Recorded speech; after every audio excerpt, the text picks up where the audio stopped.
Aéroport international de Ouagadougou en cet après-midi du 18 août 2025. Une triste atmosphère règne sur les lieux. Une foule nombreuse est tassée sur le tarmac pour être témoin de l'arrivée de la dépouille de l'influenceur et activiste Alain Christophe Traoré dit Alino Fasso.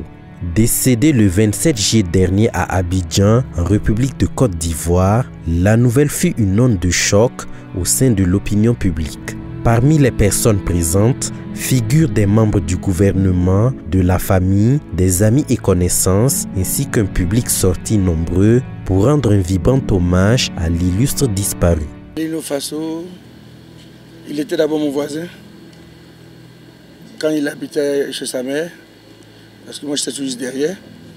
Et on a gardé de très bonnes relations. Mais comme il était dans l'événementiel aussi comme nous, il faisait l'animation comme moi je le fais aussi, l'animation grand public, les cérémoniales. Donc on se joignait souvent parce qu'on a fait plusieurs plateaux ensemble, plusieurs podiums ensemble. Et ce que je retiens de lui, il était sociable.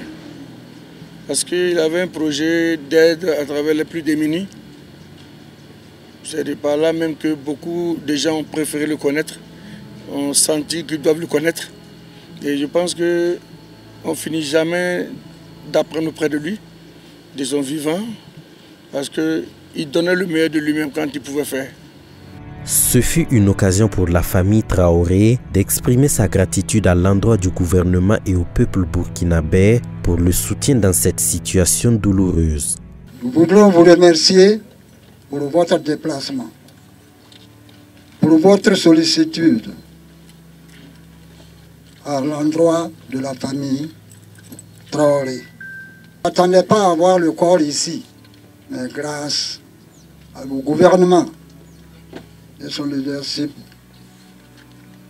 le capitaine Ibrahim Traoré, ils ont œuvré jour et nuit pour nous amener le corps de Alino sur sa terre natale. Nous ne pouvons plus pleurer quand on vous regarde ici, les jeunes, les vieux, les enfants. Vraiment que Dieu vous récompense.